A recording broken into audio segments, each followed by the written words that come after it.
I think we're live. Go. Hello, people, and welcome back to Agree to Disagree. I hope we're live if Cass got it right. Tonight we are going to be talking about creationism versus evolution and the cultural impact each has had. So our two debaters are Ian and Otangelo. We are going to introduce them individually, and yeah, so I'm going to start with Otangelo because a lot of people seem to know Otangelo. But I'm going to give you 2 or 3 minutes to introduce yourself, and then we'll pass it over to Ian. Yes, hello everyone. Thanks for having me at your channel. It's a little bit confusing because I am debating from my cell phone, so I have echo. So it will be quite difficult for me. But anyway, so most of you guys know me. I am Swiss Italian. I live in Brazil. And I am an intelligent design proponent. I'm an apologist, and I'm an evangelical Christian. I have two YouTube channels. One is Intelligent Design Academy, and the other is The God Talk. And I have also a virtual library on the internet. It's reasonandscience.catsport.com. So yeah, that's basically it. Thank you very much. Ian, would you like to introduce yourself? Yes, can you put, I've got something on screen, if you can just chuck that on. There we go. Excellent, okay. Yeah, so my name is Ian Chen. That's, okay. So that's me, but that's not my wife. That's just a picture of my wife. And I want to say that this is only my second debate. My first debate was against an opponent called Nephilim P, where he quit after 2 minutes, and I believe that's some sort of record.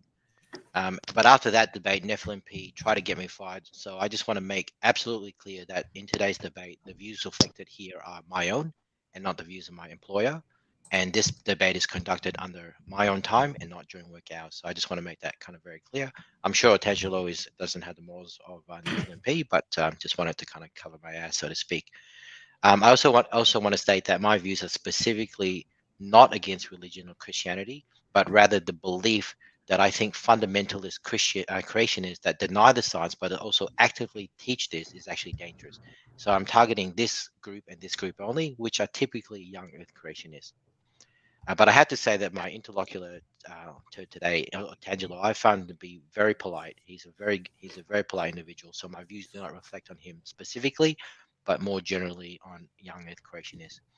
And I did promise Otangelo that I will not be making this debate personal, and I won't be.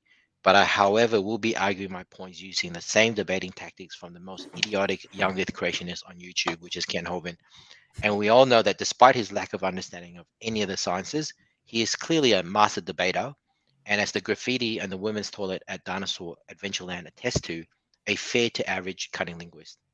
So for the audience out there familiar with Ken Hovind, I hope you enjoy this debate as much as I enjoyed preparing it for you.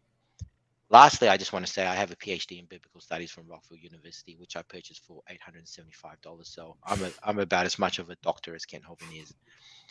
Finally, I do not have a YouTube channel, but here's a list of channels that I follow. So if you guys are interested in the sciences and especially how you use the sciences to combat and basically debunk young Earth creationists, then I suggest that you follow these guys up here. So that's it for me in the introduction. Brilliant. Lovely jubbly. Yeah, and I just want to thank both the debaters for organising the debate between them, bringing it to us, waking us out of our slumber. My slumber has been all my fault that we'll be gone for a while. I've been extremely busy, but we are back open for business. So I'm going to shill us out. If you have an inkling for a debate, and maybe you've emailed us over the past few weeks and not got a reply, that will be all my fault. But now is the time to strike. If you want to debate, email agree-to-disagree-debates@gmail.com. Leave a comment underneath this video, and we'll get back to you. Reply to any of our videos, or hit me up on Twitter, and we'll get you on. So the two debaters have discussed and agreed prior their own format. There'll be a 12 to 15 minute opening each, then a short 5-minute rebuttal, and then we'll get into the back and forth. Ian, you told us you'd agreed who was going first. Who was that? I'll go first. You're going first. Crafty, is there anything you want to say before I hit the stop clock?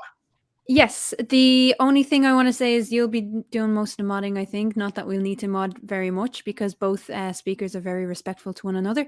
If you have any questions, if you have any queries or comments that you really, really want to make, tag agree to disagree. I will be there. Cass will be there. I'll be taking notes of any questions.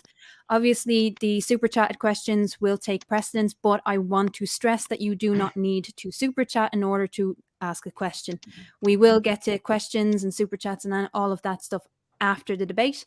We will not be interrupting the debate halfway through to read out a super chat. So if that's what you think is going to happen, it's not going to happen. So please do tag agree to disagree in your questions. So brilliant. And I will apologise for eating and having my tea. I've been working literally all day. I haven't had time for tea. I'm starving, so I do apologise for chomping in the background, but I need to. So I'll hit the stop clock. Ian, pleasure to have you, and love to see you make your debut on Agree to Disagree. Your time, 12 to 15 minutes, so I just won't let it run over 15, yeah? Yeah. Your time starts now. Okay, thanks, guys. Are you sharing my screen? I am now. Wonderful. So the debate topic today is evolution versus creationism, the cultural impacts compared. So I could talk about some of the common arguments, such as how the Bible endorses slavery. And there's a very strong case that can be made that it does, and that fundamentalist Christians like YECs who take the Bible literally will always find ways to justify that slavery is okay, which clearly has led to centuries of abhorrent cruelty that we are still feeling the effects of today. But I won't talk about that. We can also talk about the fact that the Bible says to kill homosexuals, and clearly fundamental Christians like YECs will argue for the killing of gays, like Matt Powell, who believes that air in space near the sun is different. But I won't be focusing on that either today. I could also focus on the recent finds of mass graves of hundreds of children found around churches across the world. I could also mention the fact that there are hatred groups such as white supremacist organizations like the KKK who are all fundamentalist Christians. But I won't be focusing on any of that on today's topic. I'll be focusing on the one big point, the point that I think is topical in the world today, and the reason why many atheists such as myself abhor fundamentalist Christians, and that is the sexual crimes against children and women today. And that will be the bulk of my focus today when I talk about the cultural impacts and its impacts on how we feel the world today. So the way I'm going to argue my points is I'm going to be showing statistics and documented evidence. Now, they are going to be based primarily on the US because I do feel that the audiences that are YCs today are probably based in the US, but I will have some smattering of data that I found recently just on Brazil, just to make it kind of relevant to Otangelo. I will also be providing written testimony, and I will be quoting biblical verses to support what I'm saying as well, which is essentially using Ken Hovind's own evidence against himself. But mostly I'll be using humor. This is a very topical kind of topic, and I'll be using kind of humor to kind of, I guess, discuss what is really a very sensitive topic. But firstly, I want to talk about religiosity in the US and the federal prison population.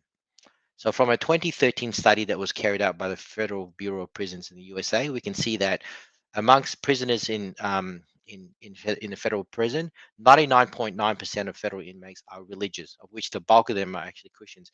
Only 0.1% of them are actually atheists. Now, if we kind of look at the kind of percentage of atheism within the USA at the same time, you'll see that that's around 3%.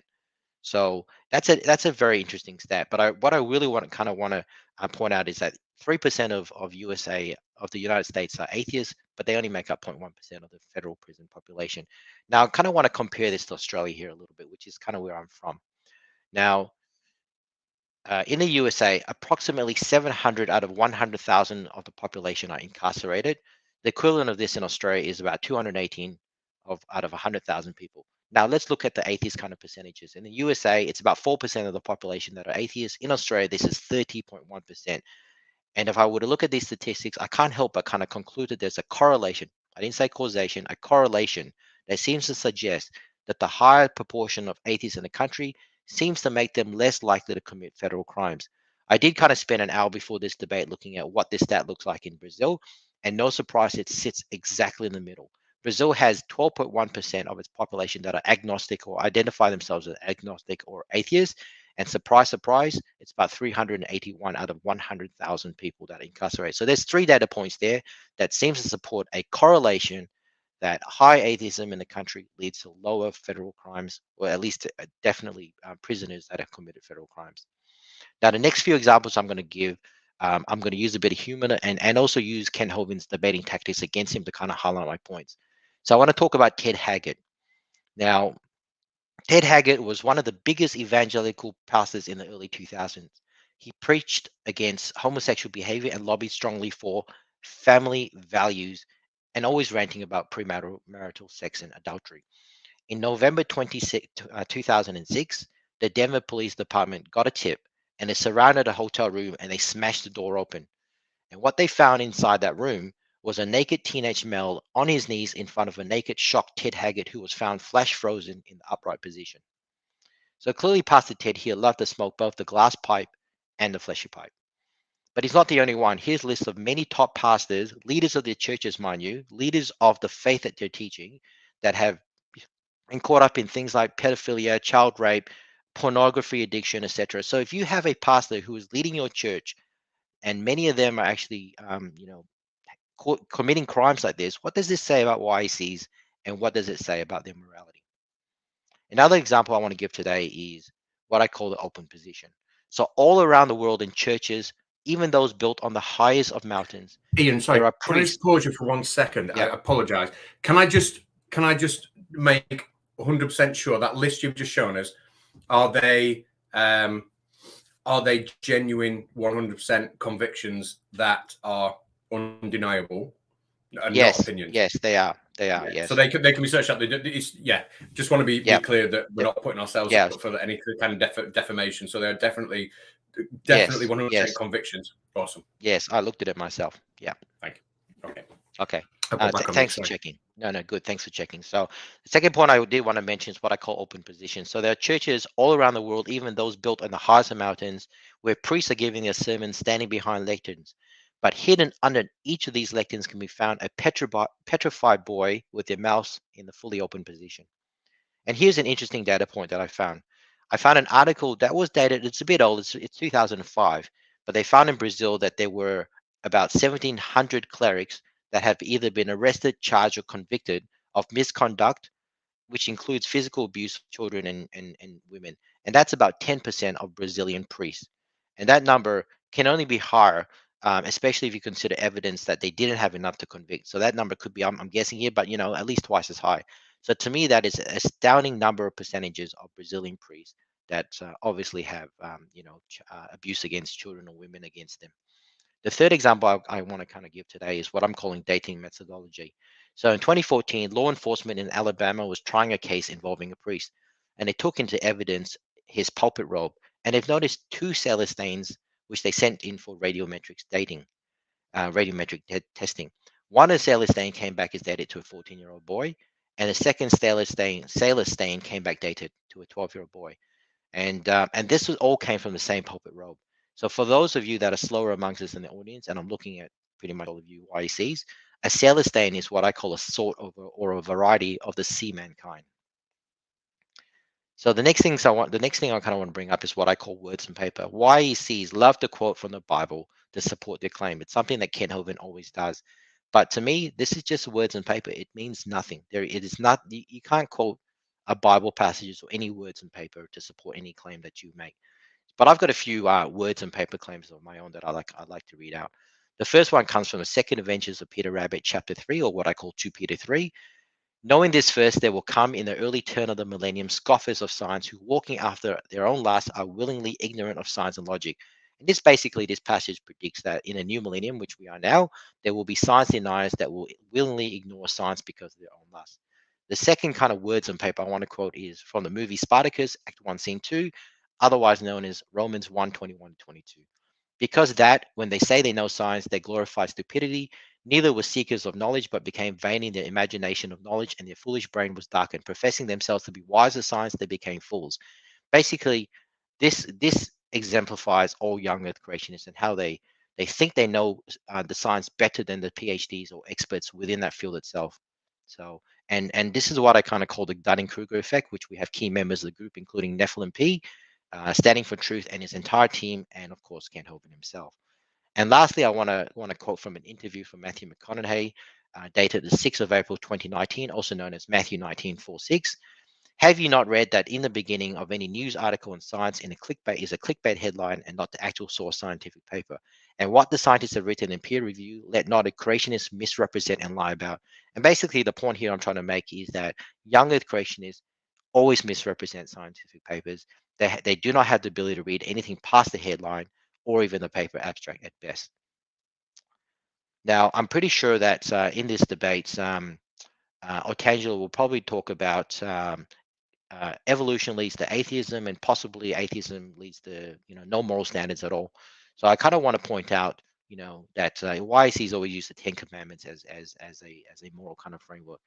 But there are two Ten Commandments. So which Ten Commandments are we talking about? And Ken Holman likes to point out that the second Ten Commandments, which kind of replaced the first one, God physically himself used his finger to kind of carpet a rock. It's also the Ten Commandments that's actually put in the Ark of the Covenant, and this is repeated and reinforced in the book of Deuteronomy. So I put it to the audience that the second Ten Commandments is the one that supersedes the first one, which is the one that everyone recognizes.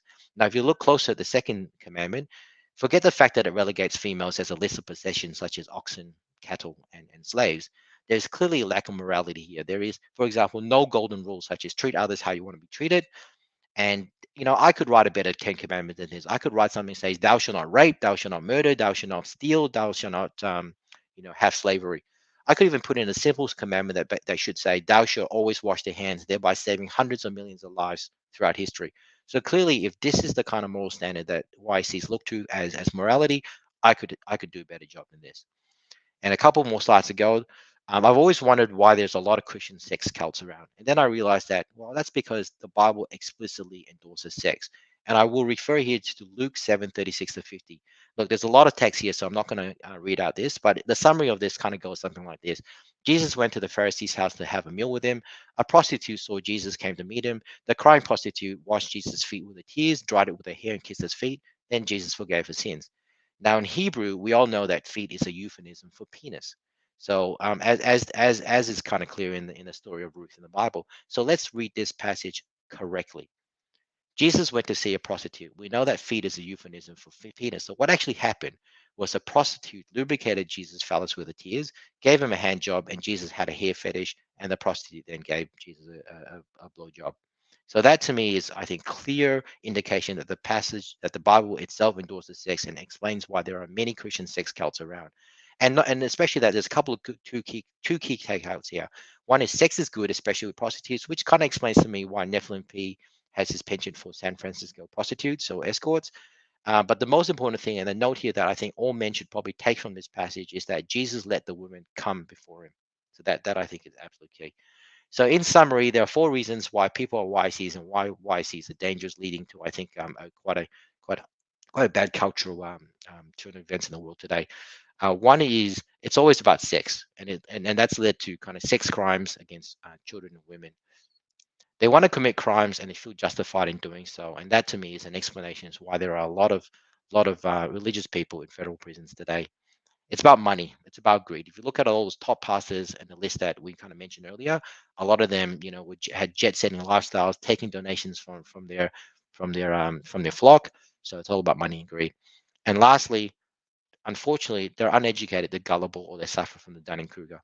And that pretty much concludes my opening statement. Though I did have a thought, though. I do kind of wonder why many young earth creationists act and talk very poorly. And then it occurred to me that God created man from clay and breathed the breath of life into him.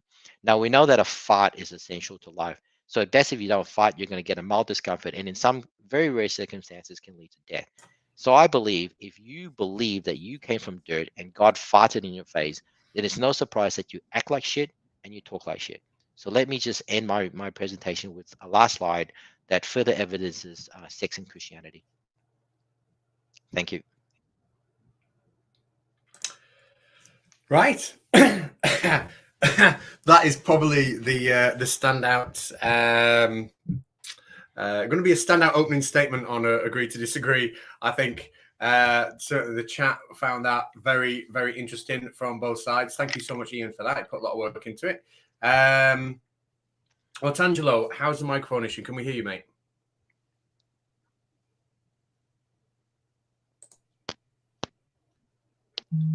Otangelo, mate, can we hear you? Yes, can you guys hear me now?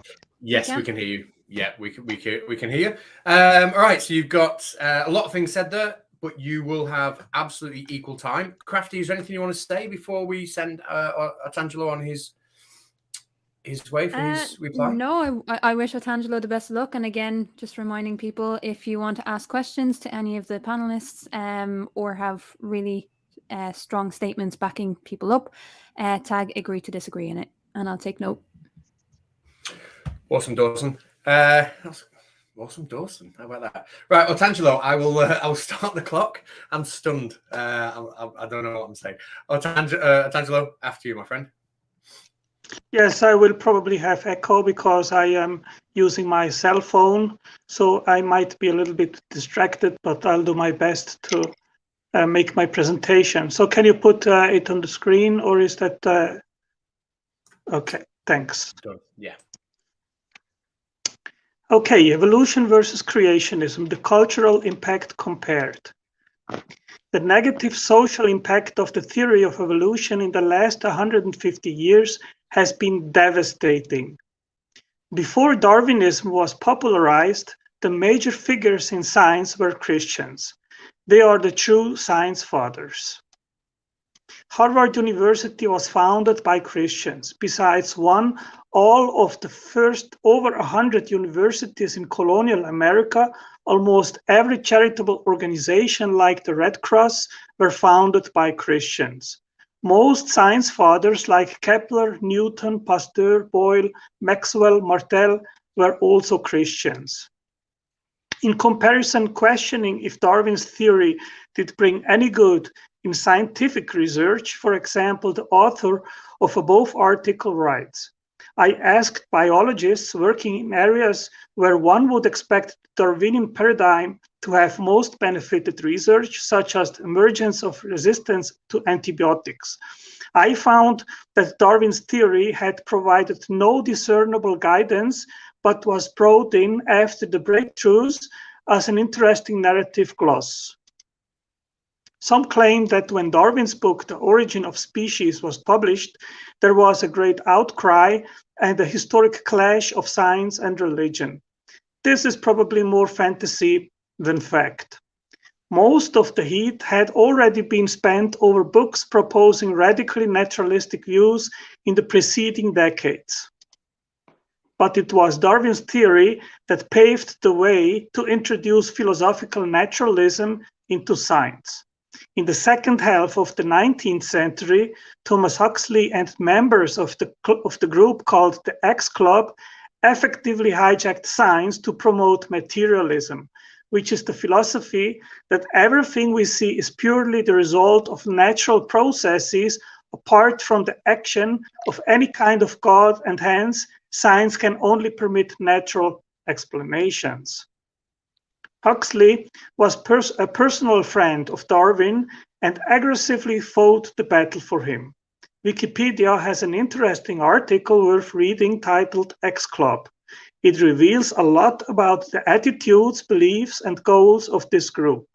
They succeeded in this until today. As such, they placed personal philosophical preferences above creating an honest philosophical framework around science. Rosacek, an American academic, brought it to the point. The irony is devastating. The main purpose of Darwinism was to drive every last trace of an incredible God from biology. But the theory replaces God with an even more incredible deity, omnipotent chance. When the hand of the creator was replaced in the explanatory scheme by natural selection, it permitted incorporating most of the natural theology literature on living organisms almost unchanged into evolutionary biology. Natural selection became a modernized hand of God. There is a distinction between operational and historical science. Operational science is about how things work or operate in the natural world. Historical science is about how things came to be, emerge, or develop in the past.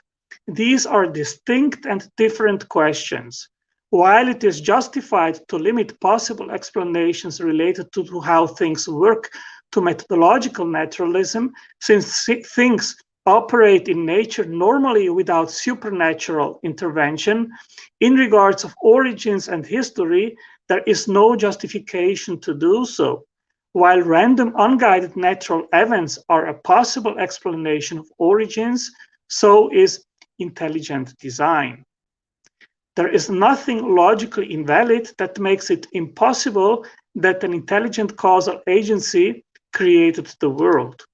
Therefore, nothing justifies to exclude the proposition of intelligent design as a permissible explanation in science when it comes to elucidate historical events. It is true that many try to reconcile the Bible with the theory of evolution, but it is also true that many take Darwin's theory as a justification and pretext to refute creationism, as the article in New Scientist above claims. What evolutionary theory has done remarkably effectively is to prove there is no requirement to invoke any kind of deity to explain the wonderful diversity of life on Earth. Prior to 1859, the diversity and intricacy of life were often cited as evidence for the existence of God. And Richard Dawkins claimed, although atheism might have been logically tenable before Darwin, Darwin made it possible to be an intellectually fulfilled atheist. A consequence of the evolutionary perspective was to highlight racial differences and to prove the inferiority of those that are phenotypically different. Biological arguments for racism may have been common before 1859, but they increased by orders of magnitude following the acceptance of evolutionary theory. Darwin himself thought of certain groups of dark-skinned people as closer to apes than their white counterparts. The drawing trees of life led Haeckel into believing in the evolution of a Germanic super race. He wrote, "If one must draw the sharp boundary, it has to be drawn between the most highly developed and civilized man on one hand and the rudest savages on the other, and the latter have to be classed with the animals."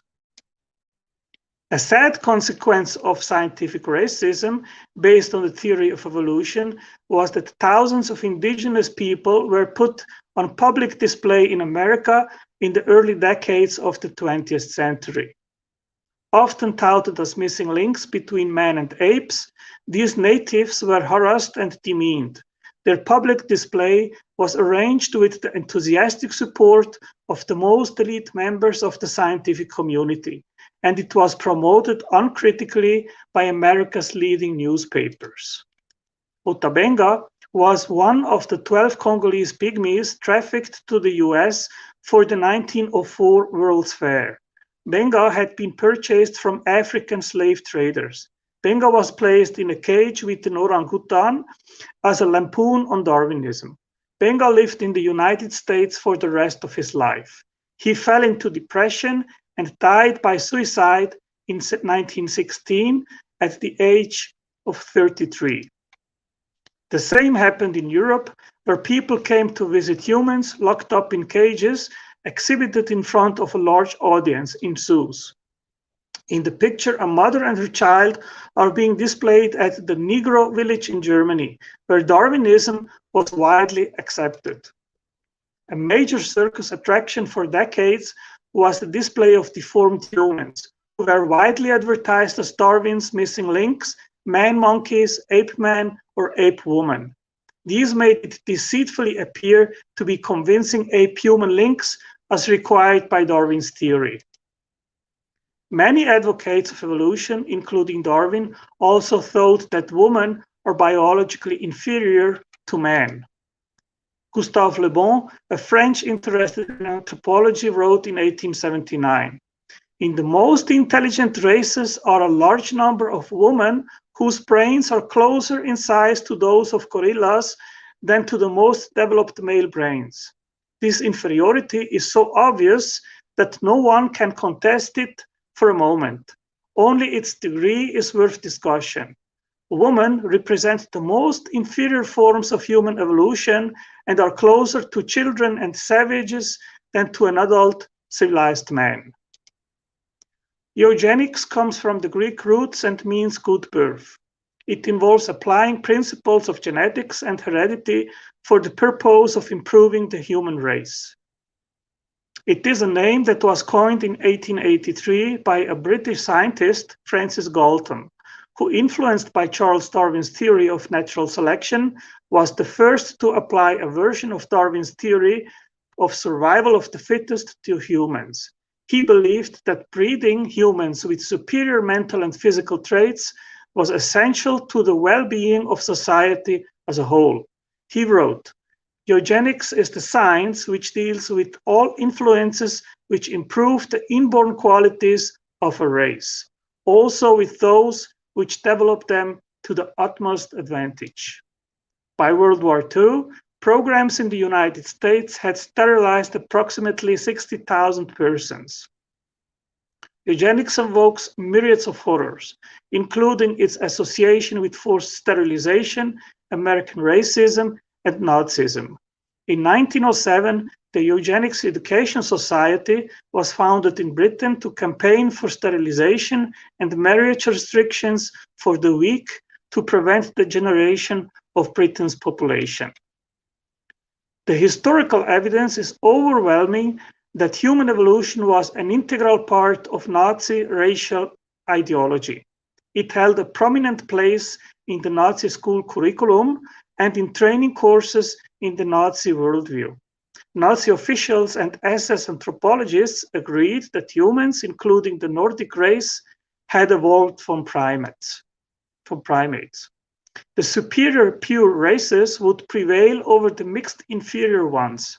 The Jews were not just a religious community, but biologically different from other races. The Aryan race had evolved to a higher level of intelligence than other races, in large part because they had faced what biologists today would call greater selective pressure. The aim of the Nazis was to create a perfect society through the application of scientific knowledge. Materialist reformers advocated coercive government programs that falsely promised to create heaven on earth.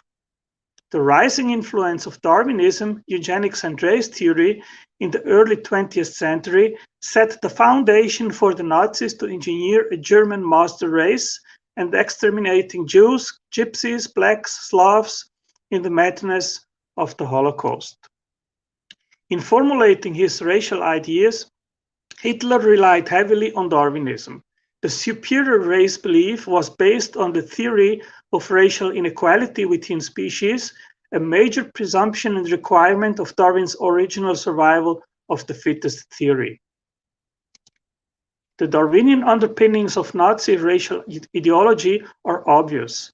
Hitler's chapter on nation and race in Mein Kampf discusses the racial struggle for existence in clear Darwinian terms.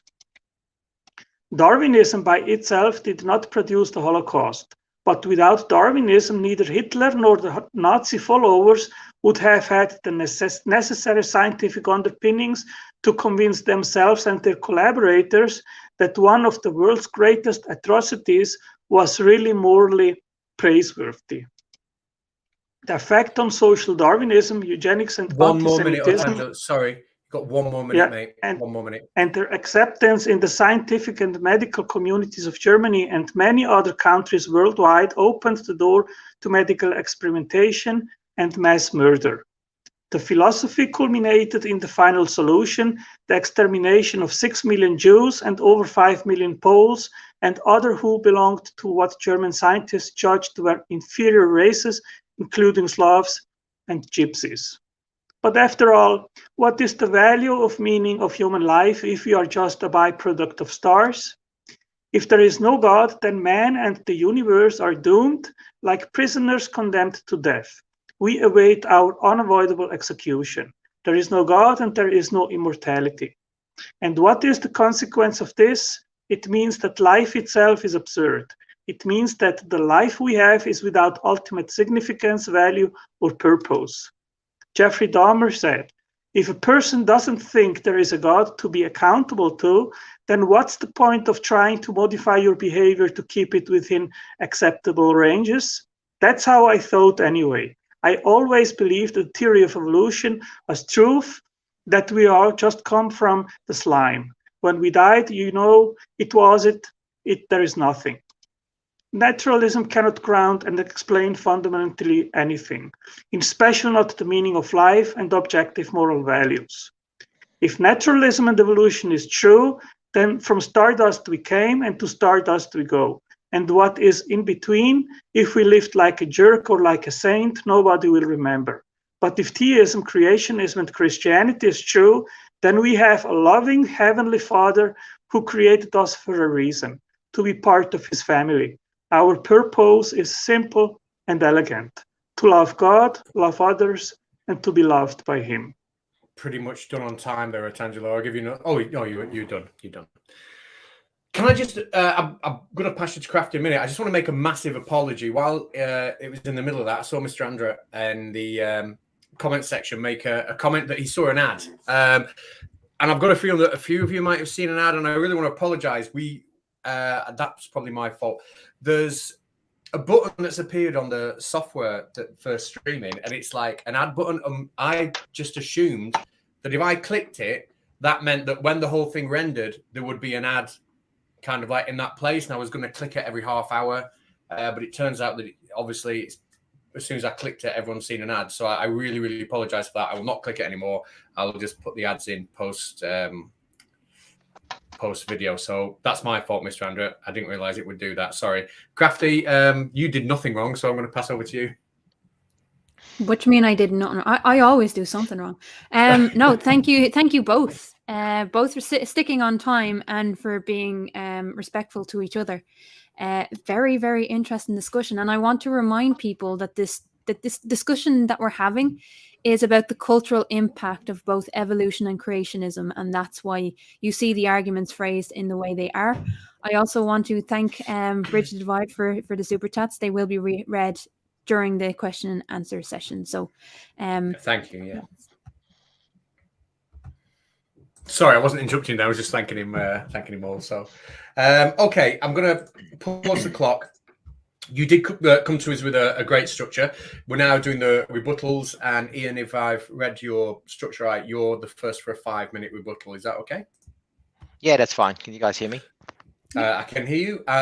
Do you need to share your screen again? No, but nothing to share really. Okay, so I will hit start now. Off you go. All right. So I took a whole bunch of notes of what Otangelo was talking about, and I think the first 5 minutes was kind of relevant. So he's talking about how Darwinism drives God out of biology. He put in a smattering of intelligent design in there. He showed a lot of drawings and quotes from the 1800s. To me, it's not relevant to discussion, so I'm just going to ignore that part. Then he talks about how evolution leads to racism. He talks about slavery. He talks about basically sexism, I guess, from what I heard. And I just want to make the point that all of that existed before Darwin. So there was definitely slavery before evolution as a theory of natural selection was formed. And sexism was actually, I think, came from the Bible itself. So way before Darwinism actually came about. So we know from the Bible that the Bible says that 2 women's words are equal to 1. If you were to rape a woman, the penalty is a fine. So there's a lot of sexism in the Bible that came before evolution. So you can't really equate evolution and Darwinism as kind of creating that in the future. So I'm just basically going to ignore that as well. Then, and I was surprised it took that long for Godwin's law to come about, but it was about within 10 minutes that Nazi and the Hitler kind of party came as an argument. So I just want to make a point here that Hitler did not believe in natural selection or evolution. In fact, from what my interpretation of what he believes, reading parts of Mein Kampf, etc., was he was probably more closely aligned to you, Otangelo. He was more intelligent design. He believed that the white race was intelligently designed, and that the other races were designed separate to that. And he obviously didn't want any mixing between any of these white races. That is not evolution by natural selection, which obviously posited that the entire human race was evolved from a kind of from other forms as well. So we're all from the same kind of forms, but Hitler kind of believed that the white race was intelligently designed separately to other races as well. So that's more ID, Otangelo, which is kind of more your camp, I think. So I kind of reject any of those arguments. So look, the last point around Stardust, etc., and look, I think there is beauty in that.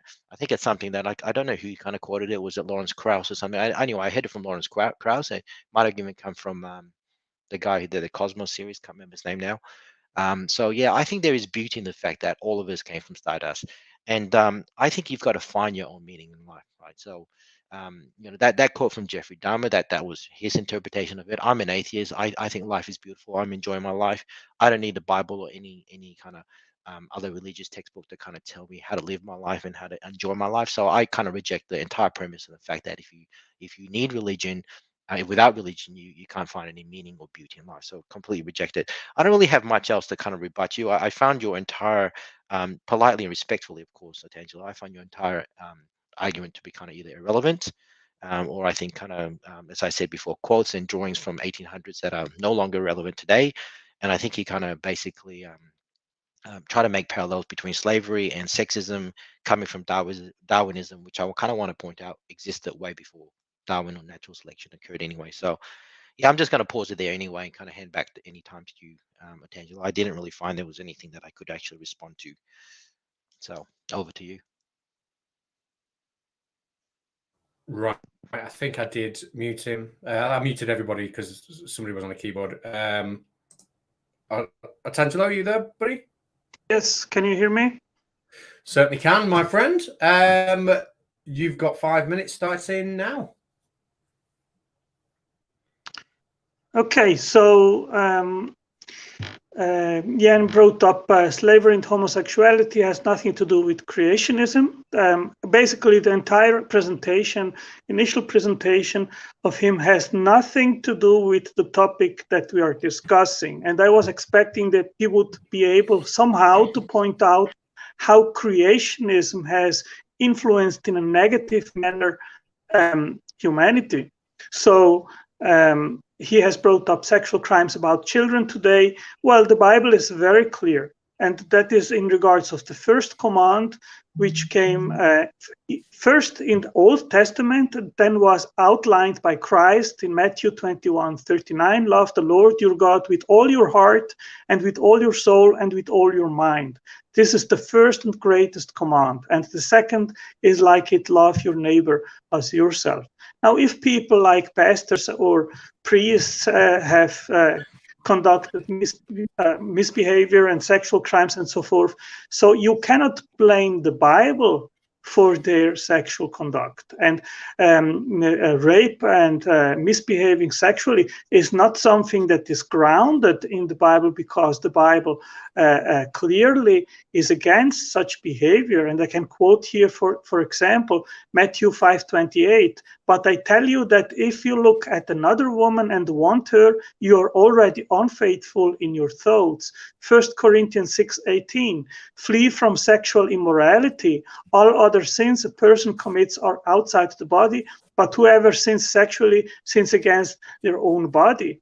And 1 John 2:16, for everything in the world, the lust of the flesh, the lust of the eyes, and the pride of life comes not from the Father, but from the world. So Jan's accusation is completely misplaced. The Bible is not promoting or in favor of sexual immorality. Quite the contrary is the case. The Bible is about having a monogamous relationship, to marry and then having sexual relationships. So I think that is completely out of reality what he has claimed here.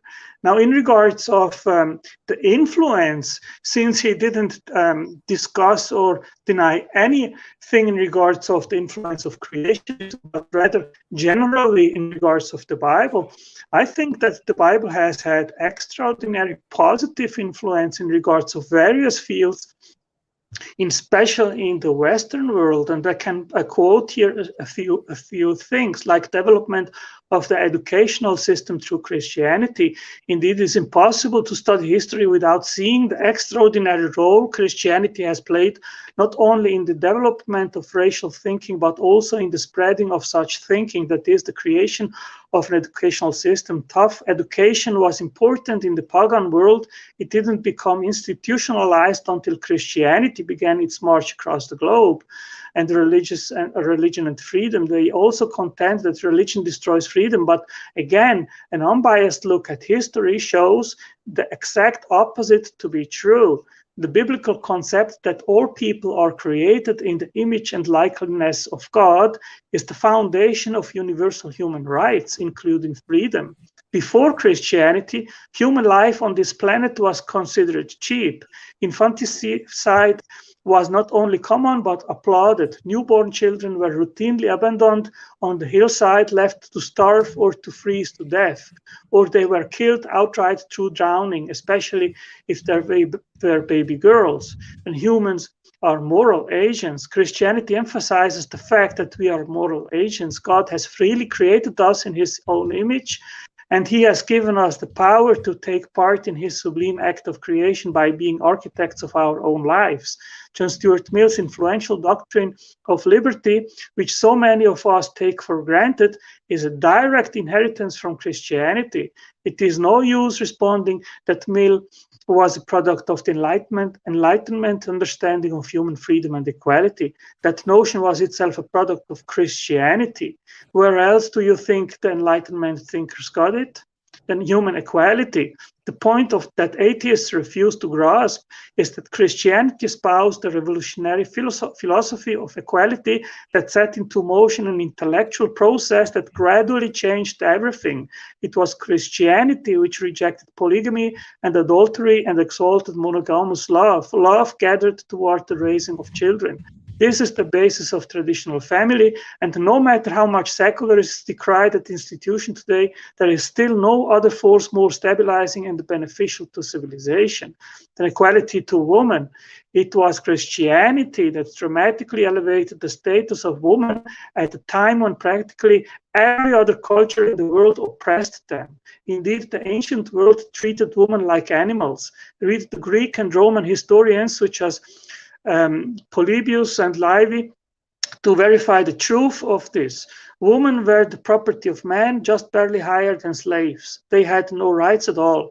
That's why they were so frequently exposed to the elements as infants. Christianity changed that, and women had leadership roles in the early church. They were supported financially when their husbands died. And then politics.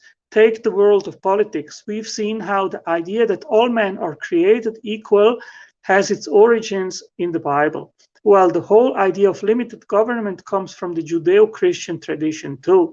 The notion that there are certain God-given unalienable moral absolutes, such as the right to live, liberty, and the pursuit of happiness, that take precedence over any edict issued by a king, derives from Christianity. And then social engagement and charity. Before Christianity, there was virtually no institutional interest in helping the poor, the sick, the mentally ill, the disabled, the elderly, or the dying. But because of Christian teaching of the dignity of the human person, this societal consciousness came to a screeching halt. In the year 369, Saint Basil of Caesarea founded the 300-bed hospital, the first large-scale hospital for the sick and disabled in the world. So I think this is often neglected and not recognized, and contradicts completely what Jan exposed. Okay, Crafty?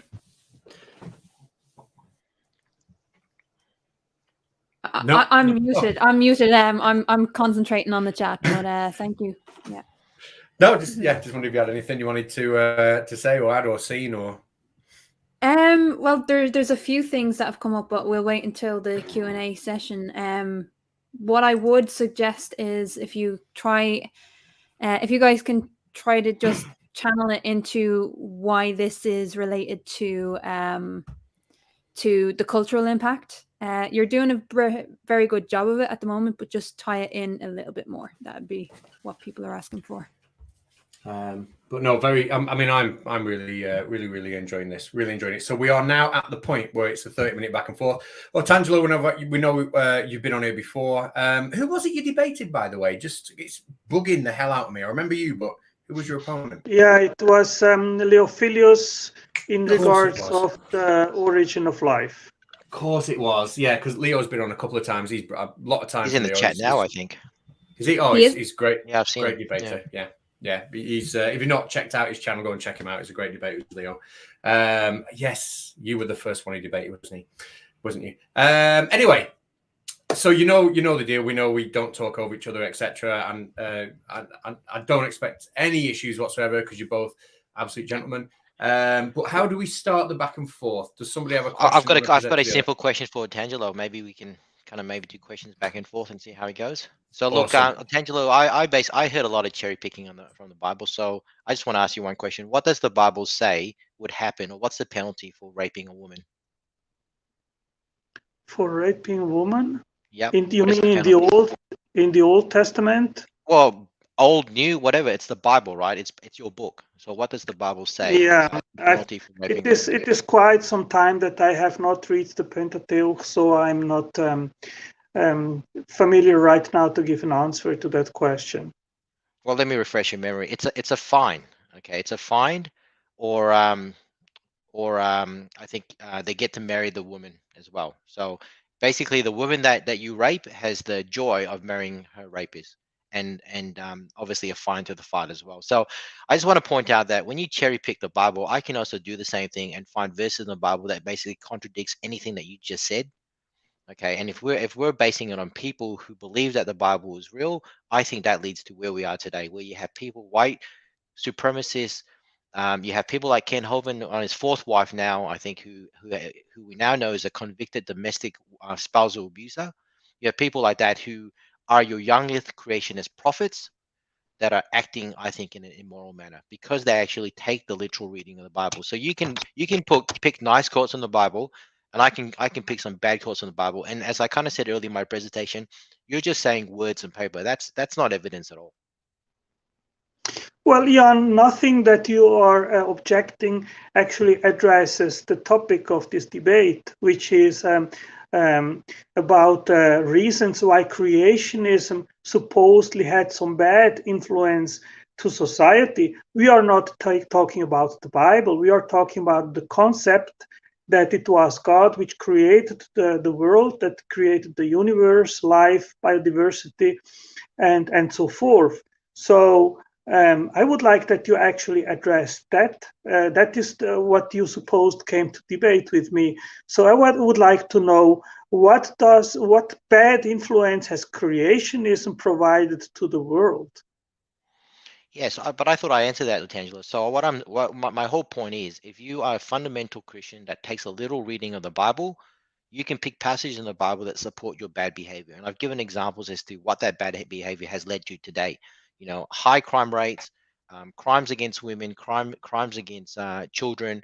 You know, and I didn't want to talk about it, but you've got mass graves of children found around churches around the world. I mean, this is all coming from religious organizations that take the Bible as its word. So my point here was, I think, on topic, which is, if you are a fundamental Christian who believes in the literal interpretation of the Bible, you can find passages in the Bible that basically supports bad things, and we are now living in a world where a lot of these bad things are happening.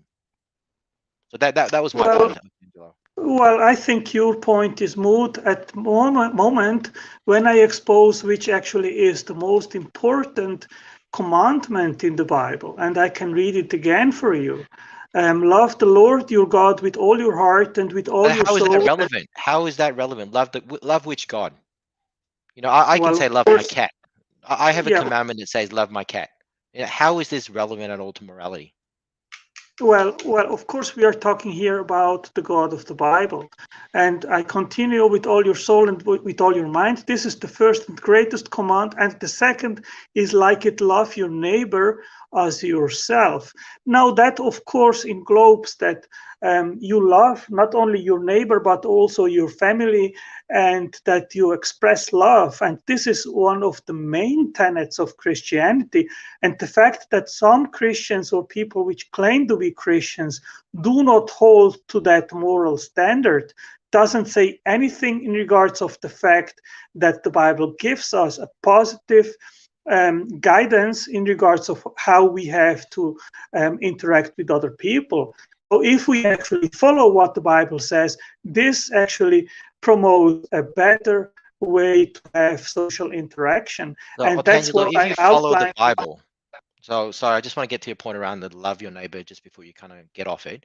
If you follow the Bible, does the Bible make any distinctions between the types of neighbors? So let's say a non-Jew and a Jew. Is there a distinction between that? Is there distinctions between the different tribes back then? Because as far as I understood, there are different punishments. And even if we take slavery as an example, there are different levels of slavery based on whether you are a Jew or whether you're not a non-Jew. So how is that, I guess, consistent with what you say around love your neighbor? Because to me, it's like love your neighbor if you are a Jew, and that's a better sort of love, or love your neighbor if you're not a Jew, that's a bad kind of love. Yeah, How of would you course, explain that? these social commands, they were given to the Jews, to the Israelites in the Old Testament. And when the New Testament actually came into place, these commands of social interactions, they were basically removed. So But they where does have it no say that in the relevance Bible, to us Angelo? anymore. Did not Jesus himself say that he did not come to change any of the old ways at all, but to reinforce it? Like where in the Bible does it say, forget anything in the Old Testament, it's now the New Testament, and this is what kind of supersedes it? I do not understand that there is any passage in the Bible that says that at all. In fact, what I kind of mentioned before was Jesus himself said, I came to basically, make sure that everything in the Old Testament kind of applies and nothing kind of changes. So that's my understanding of the Bible. I'm of course not a Bible expert. So I mean, Otangelo, tell me where in the Bible does it say that the old is superseded by the new? Well, first of all, Jesus, he fulfilled the Old Testament. He held all the commands in the Old Testament, but the sacrificial system was replaced with the age of grace, and it became different, and the gospel was spread to the Gentiles. And there is no difference today between Jews and Gentiles. We have access to the gospel, to salvation, and to God in as much as the Jews have. There is no distinction anymore. So I think this answers your objection. No, my original objection was that you can cherry pick any parts of the Bible to support what you want to say, and you just pick one particular one where your interpretation of that is basically, the Bible's consistent for all. There is no distinction. It now applies to non-Jews or Gentiles, as you kind of say. I think that's not true at all. I personally think if you read the Bible, there is clearly a distinction between if you are favored or a Jew, or if you're not favored, and there are different rules, whether it's in the old or the new, that applies to you differently. Now, if we talk about the New Testament, what does the New Testament even say about homosexuality? What does it say about? Forget, and I'm not even going to reference the homosexual passages in the Bible between what was it, Jonathan and I can't remember the other dude's name, but there is clearly a homosexual relationship that is explored in the Bible itself. So I'm not even going to talk about that. But what does the New Testament say about homosexuality? And then tell me Well, let me after what you first say, how does that? Sorry, go on. Yeah, let me first answer to what you said regards of the New Testament. I'll quote here Galatians 3:28. There is neither Jew nor Greek, slave nor free, male nor female, for you are all one in Jesus Christ. Okay, so this directly refutes what you said. We are one body in Christ. There is no distinction between Jew and Gentile. Okay, so there is a distinction now between those which are part of the family of Christ, which received Christ as Lord and Savior, and those which reject the grace offered for salvation. That is the distinction which the New Testament makes, but it doesn't make a distinction between Jew, Negro, white, black, Indian, or whatever. Okay, right. So bring it back to topic around cultural impact today. do you not agree, or do you agree that we are seeing a rise of hatred type groups in the world today? So we've seen this with Trump in America. You've got the rise of the Proud Boys movements. You've got white supremacist group KKK, etc.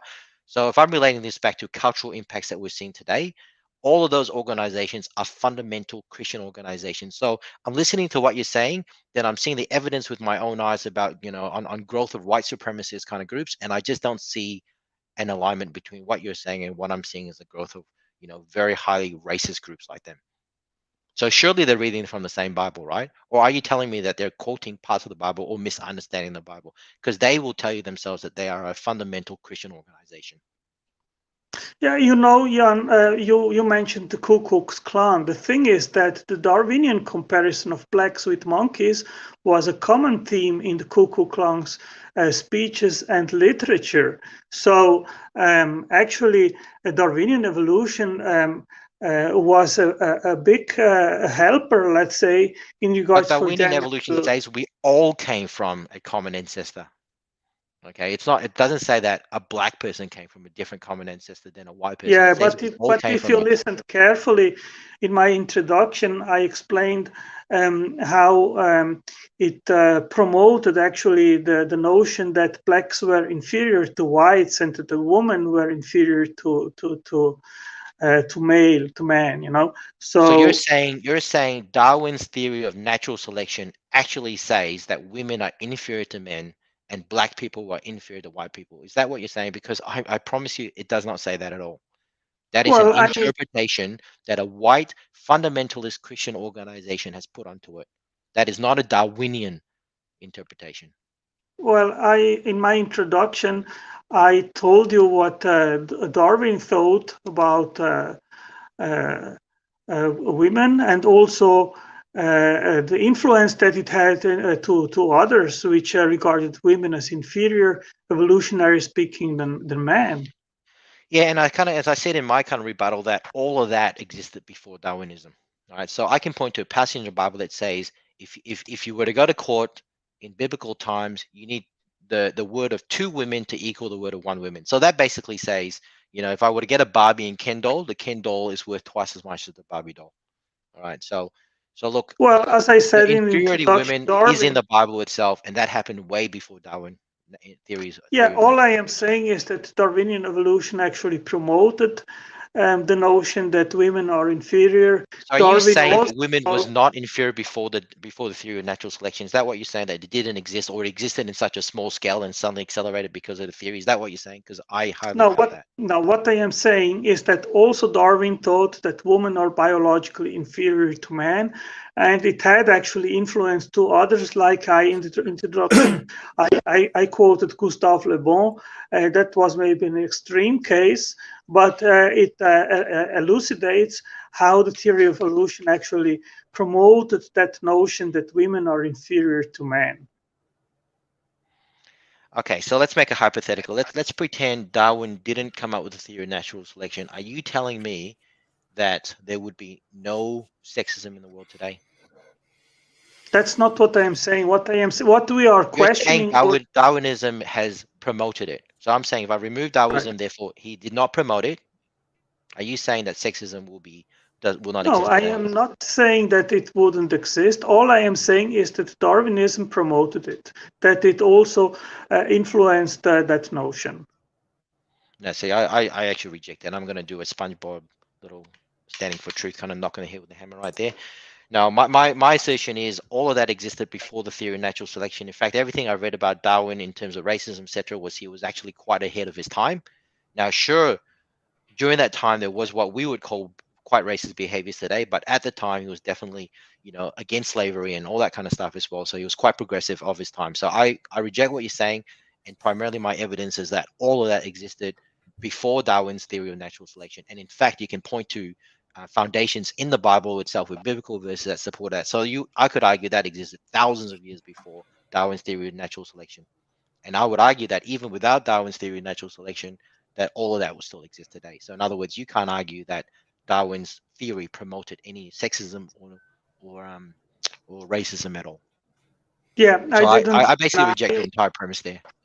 Yeah, I'm not denying what you are saying. All I am saying is that Darwinism has contributed to that notion that women are inferior to men.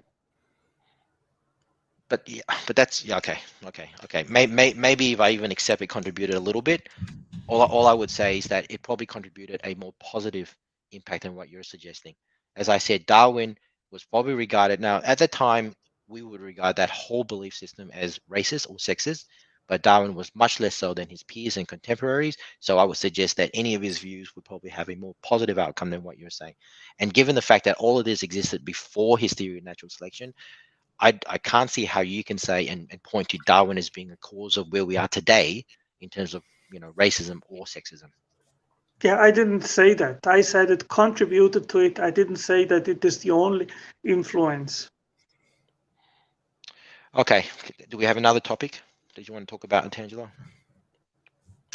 You mentioned homosexuality, right? You wanted Yep. an answer to that. Well, I can quote you here, Romans 1. It's very clear in regards of homosexuality. Romans 1:24. Therefore, God gave. I'll start here from 24. Therefore, God gave them over to the sinful desires of their hearts, to sexual impurity, for the degrading of their bodies with one another. They exchanged the truth about God for a lie and worshipped and served created things rather than the Creator, who is forever praised. Amen. So I say it very clearly. The New Testament is very clear in regards of homosexuality. It regards it as a sin. Now, that doesn't mean that we as Christians have a free pass to hostilize homosexuals or trans women or whatever. That is not what the Bible teaches us to do. So the Bible says that we should love all people. That includes homosexuals, and that includes transsexuals. Does the Bible say to kill homosexuals? Is there a verse in the Bible that actually says if you're homosexual, then you should die? Well, again, the New Testament doesn't instruct us to do so. Otherwise, you would see many Christians trying to kill. Angelo, can I ask the point? If you're going to reject the Old Testament, then are you going to reject the Ten Commandments? Because that's in the Old Testament. So let's just reject that. The Ten Commandments doesn't exist. It's not a moral framework at all. Forget about it. Okay, can you give me any Christian theologian which says that killing homosexuals is something that Christians still should do today? Matt Powell, he has said on a YouTube live stream that he advocates for the killing of homosexuals. Now he'll back it down and he'll say, well, I personally won't kill them. The government should do that because that's not my job to do it. But he definitely advocates for the killing of homosexuals. Okay, so is that a consensus amongst theology in Christian theology, or is that just one single voice? So my view is it's not the consensus amongst all Christians, but I was being very specific when I said that my debate today is really around fundamental Christians' interpretations and how that leads to the world that we see today. So if you're a fundamental Christian that take the literal reading of the Bible, yes. Yeah, actually, our debate, again, was in regards how creationism supposedly, in your view, has a negative impact to our society. And you have completely failed, Jan, to provide any argument whatsoever to substantiate that viewpoint. You are bringing the Bible as a whole into question. And for sake of having this debate, I am entering to answer to your objections, but it is very clear. I have provided several examples where the theory of evolution has had in the last 160 years a terrifically or bad and negative impact on society, promoting genocide, eugenics and sterilization and many other racism, putting humans into zoos as inferiors and so forth. So there is a big list of negative things that the theory of evolution has which you completely misrepresented. So what I have said is the theory of natural selection or evolution, Darwinism or whatever the hell you call it, all of racism and sexism occurred before that even occurred. So I don't think it's valid. You can point to that and kind of say that's the cause of it, or as you kind of then backtracked and said, a contributor of it. I reject that because I think that all existed before. In fact, I then go back and say it actually existed in the Bible. So if I wanted to kind of say, and my whole point here was fundamental Christians who take the literal reading of the Bible, they would read those passages and they themselves would act accordingly. All right. So, and then you talked about Hitler and you talked about all the other stuff, which you kind of made allusions to Hitler being an evolutionist, etc. And he was not. So Hitler believed in an intelligent design creation of the white race and the purity of that white race, that therefore it should not mix with, other inferior races that would also intelligently design. That does not sound like evolution to me, Otangelo. That sounds like it's more your theory, intelligent design, than anything. So when you try to equate Hitler as being an evolutionist, wrong. When you try to equate any of those other people that believe in eugenics because of evolution, wrong.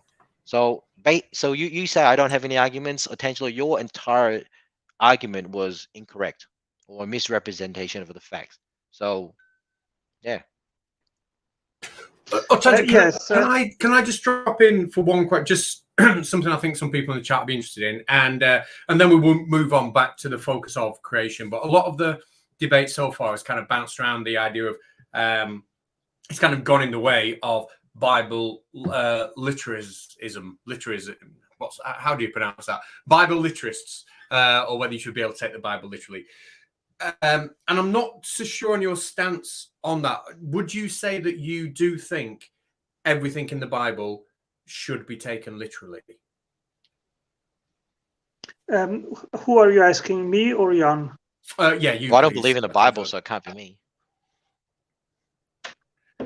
Well, I think the Bible has to be interpreted, and that's what theology is for. So I said it very clearly. The main command in the New Testament is that we love each other, and that has brought forward all the positive influence which I have mentioned before.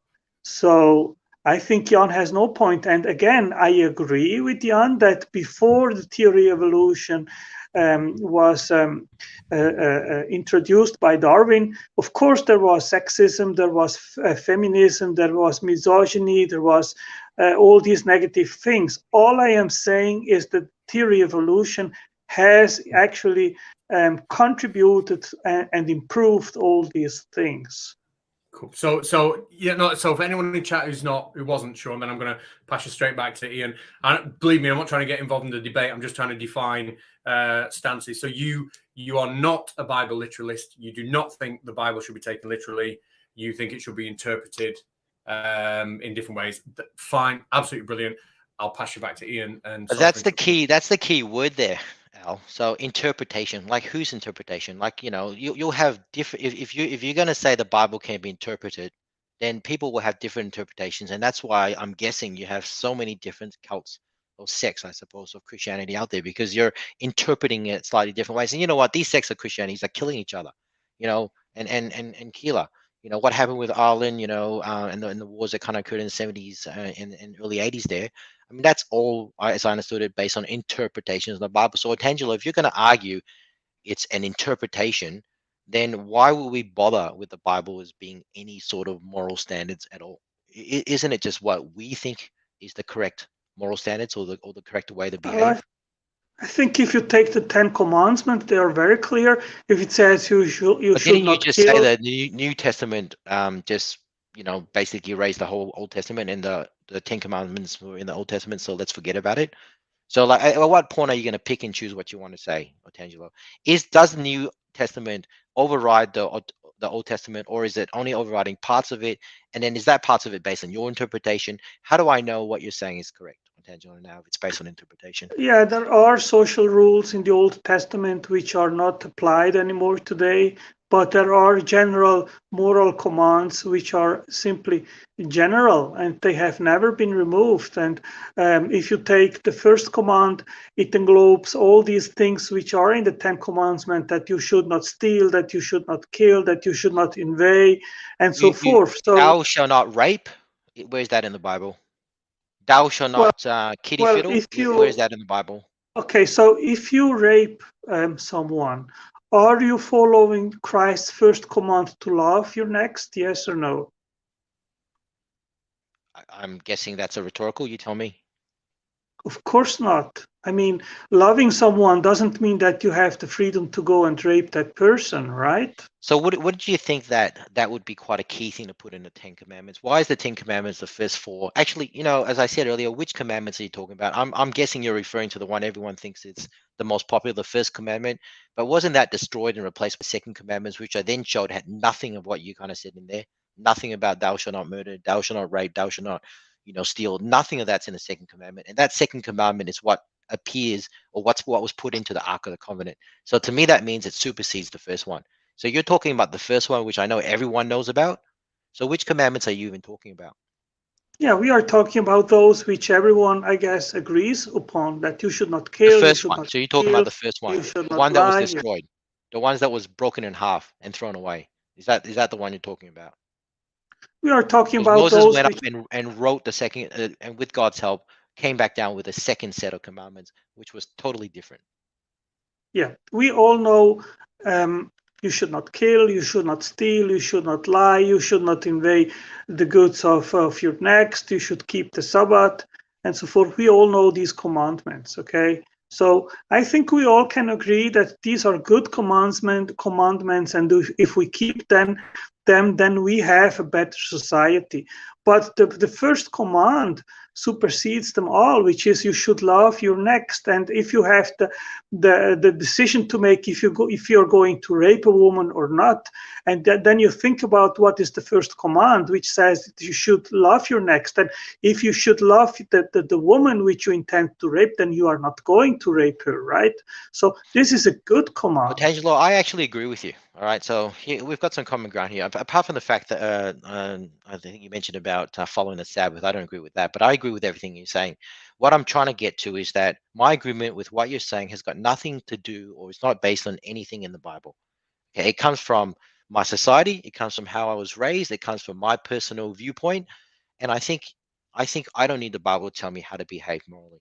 So I actually agree with what you're saying. I just don't agree that it comes from any sort of commandments. And in fact, I come back to my previous point that you are still pointing to the first commandment, which I've said was destroyed, broken in half, and discarded because Moses came back down with a second set of commandments that has nothing on what you said. The first commandment on there was not love thy neighbor. So you are pointing to a commandment that was broken in half, discarded, and was not put into the Ark of the Covenant. So, I think my point there is that your moral standards seems to be pretty similar to mine. I'm not basing mine on the Bible, and I don't think you are either. Because if you are basing yours on the Bible, why are you basing it on the first 10 commandments that was broken in half and discarded? And why are you not basing it on the second set of commandments, the ones that were kept in the Ark of the Covenant and was literally written on stone with God's finger? And can I ask before you answer that? Oh God, I got my heater on down here, and I wasn't muted. Before you answer that, can I just say this? We'll wrap this up in about a minute, and then we'll go to questions from the chat. So maybe Otangelo, if you take time to answer that question and give your summing up, and then we'll pass it over to Ian to give his summing up, and then we'll give you questions from the chat. So over to you, Otangelo. You won't be interrupted until you're done with your summing up. Yeah, the Christian moral compass is that we love each other, that we love God in the first place, and then our neighbor, that our family.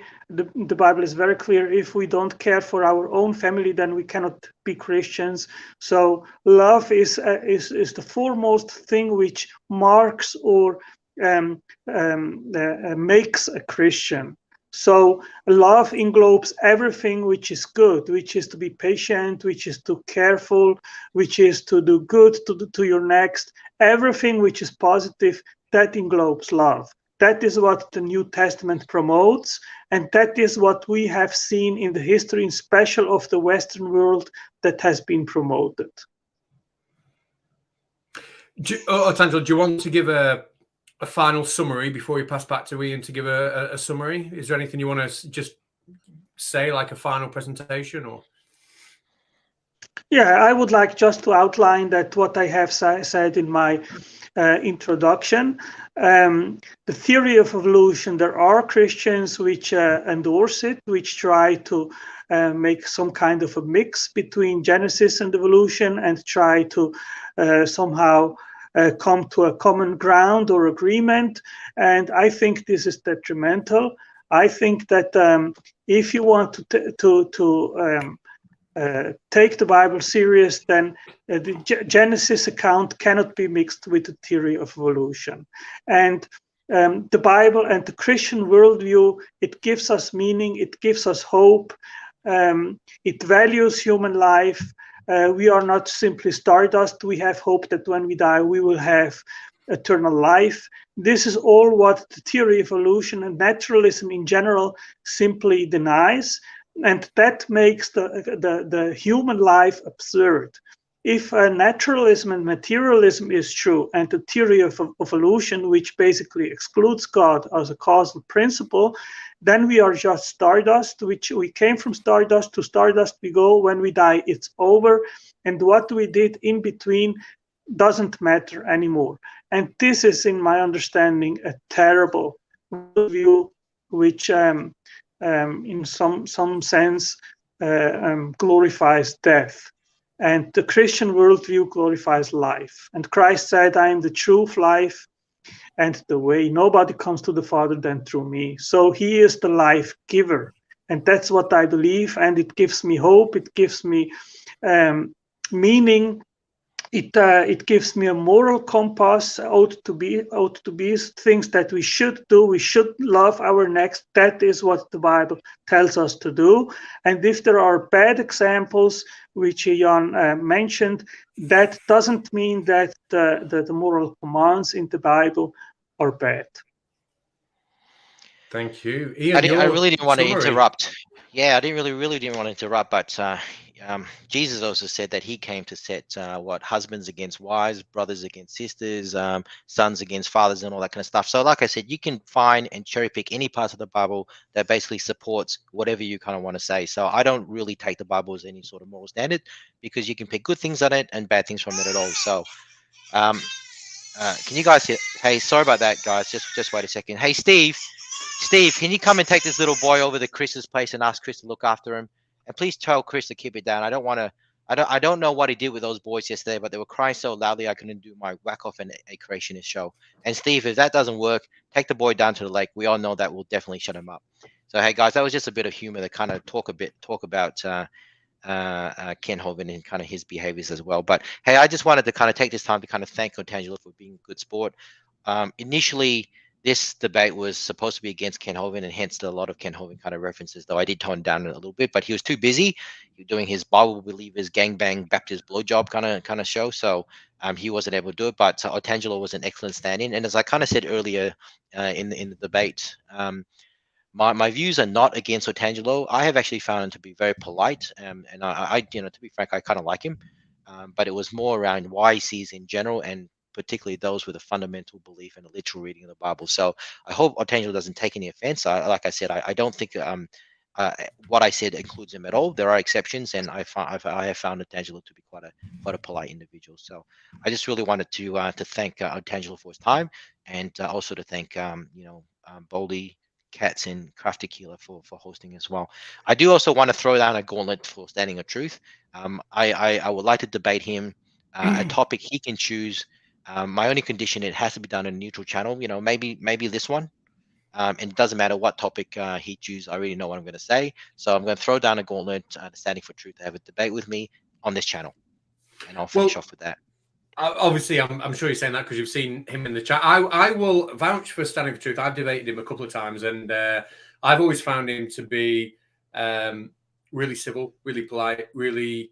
Obviously, we disagree, but I've found him capable of having a proper chat, a proper debate, and I would love to host that. I would absolutely love to host that, because. And I would love to do it on your channel, but I'd be afraid that if I were to roll him up anyway, he'd break me in half with one hand tied behind his back. As he's He's. I'm sure that'd be great. So you're out there, Standing for Truth. If you've heard it, if you fancy that, that'd be great.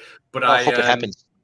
That would be awesome. Listen, guys, I just want to thank both of you so much because Otangelo, it's the second time you've been on. You've been a credit to yourself both times. Really, really super duper civil, polite. Ian, same with you. I don't think I'll ever forget your opening statement. That's probably a highlight of my highlight of my time on YouTube. I'm going to pass everything over to Crafty now. Hello.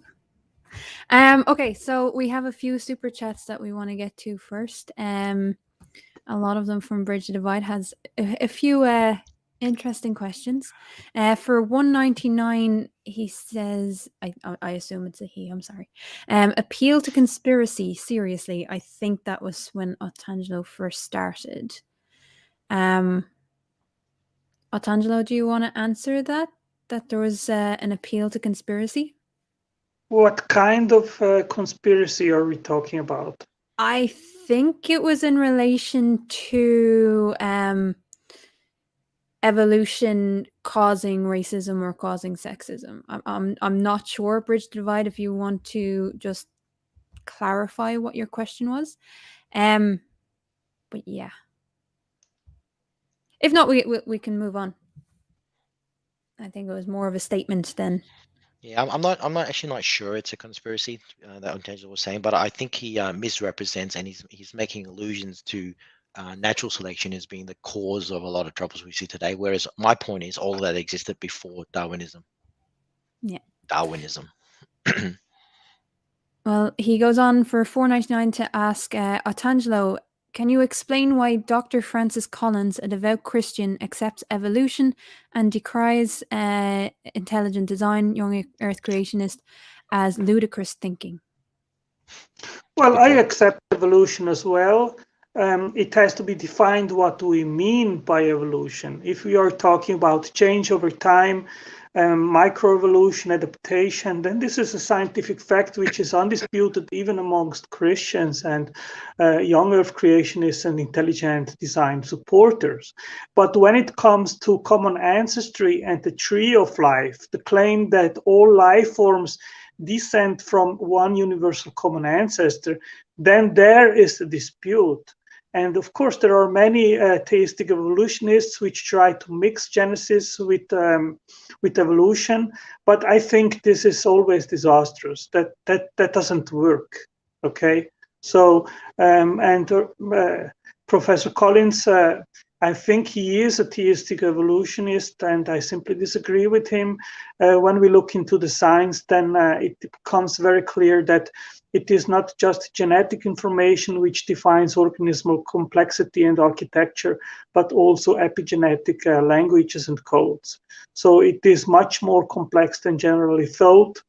And I have studied the topic, and I would be very happy to have a conversation with Professor Collins or any theistic evolutionist in regards of the true mechanisms which actually define organismal complexity. Grand, thank you. Another one from Bridge the Divide says, what is the logical contradiction of morality being subjective to humanity alone? That's a question to me.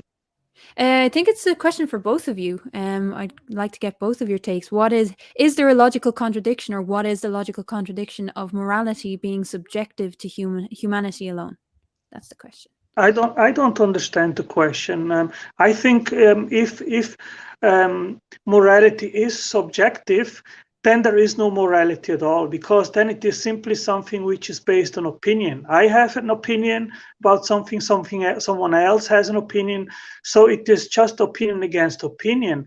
I think objective morality can only exist if there is a God which is above us and which instantiates them.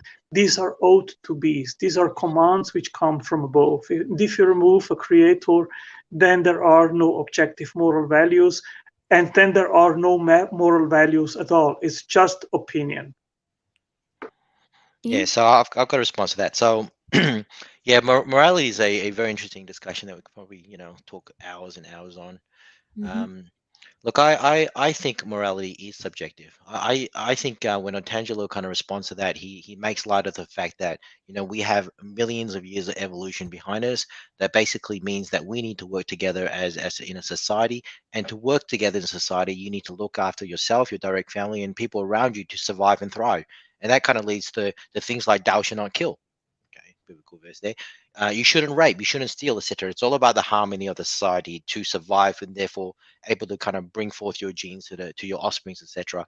That's something that's ingrained, I think, and evolved in all of us. And we kind of see this kind of in different kind of mammal species as well, besides humans. And certainly society also dictates what is moral. So if you go to Islamic society, they have a totally different what is moral standards to a Christian society, and even to potentially an atheistic society as well. And if you're going to pull God as the objective moral standards, then you are going to run into a lot of trouble, because you're probably going to then point to the Bible as being God's word and what is objectively moral. And as we have discussed today, there are different contradictory passages in the Bible that tells you what to do. So Otangelo says rape is not good because you have to love thy neighbor, but yet there are clear passages in the Bible that says rape is bad. And in fact, if you conduct rape, you just have to pay a fine or marry your rapist. So to me, that's contradictory, and it's certainly not an objective moral standard. Thank you. Another question from Bridge to Divide for $10 says, if you use the Bible to support your position, I presume this is for Otangelo, if you use the Bible to support your position, you have to first demonstrate the truth of the Bible. If you use the Bible to prove itself, isn't the definition of begging the question? Isn't it the definition of begging the question? Well, there are many lines of evidence that I think support the notion that the Bible is true, that comes from archaeology, from history, from fulfilled prophecies. I think that the Shroud of Turin is empirical proof of the resurrection of Christ. We have many extra biblical accounts of the historicity of Christ. So we have testimonies of people which had personal experiences, which had prayers answered. So there is an entire, there are many different fields which converge to the same conclusion. So I think this gives support to the notion and to the conclusion that the Bible is true, and that there the true God is revealed. Ian, would you like to comment on that? What was the question again? Sorry. If someone uses the Bible to prove itself, is it not begging the question? And Otangelo is suggesting that there's nothing more I have to say about that. Yes, and sorry, I wasn't concentrating because I was chucking in a super chat as well, just a bit funny. But I mean, there's nothing more to say. If you're going to use the Bible, then it's circular reasoning. It's it's the answer is yes. Oh, and there's more coming in. Okay, thank you. Sorry, that was why I wasn't listening. I chucked in a that's super okay. chat. I've just seen it. It just popped up. Another question, Bridge Divide for $10 says, you accept the 10 commandments, you reject the laws of slavery. Both were supposedly handed down by God. How do you reconcile this break in your epistemology? That's a good point, yes. I assume that is for Otangelo.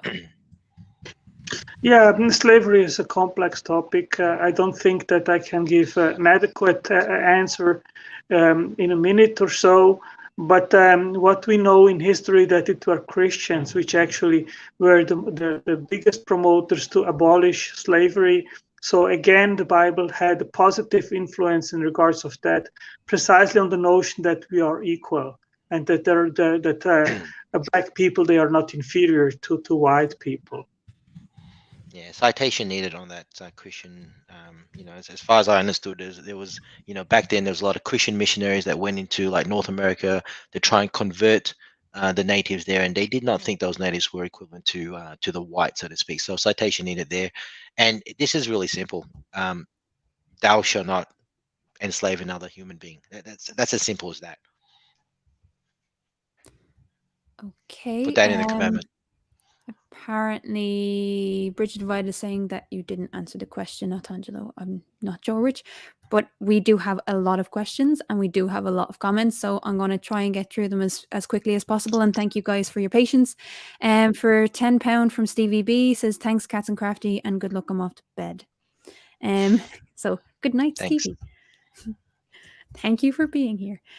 David P. Neff says for $5, Otangelo, if God's law is perfect, then how come some things are sin in the Old Testament, but not in the New Testament, and vice versa? Yeah, it has to be seen what exactly he's talking about, and then make a study in regards of these passages in the Bible.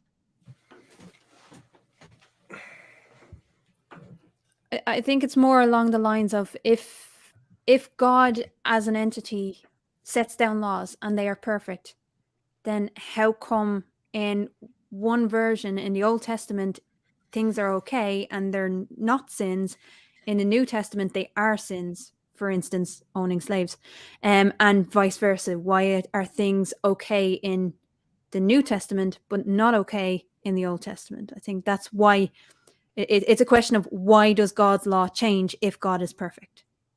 Yeah, as I said, it would have to be looked more precisely into what he's referring to, and then make a Bible study in the text to come to a better understanding of these supposed discrepancies. There are many things which suppose they are contradictions, and when you go and look closer, then these contradictions vanish.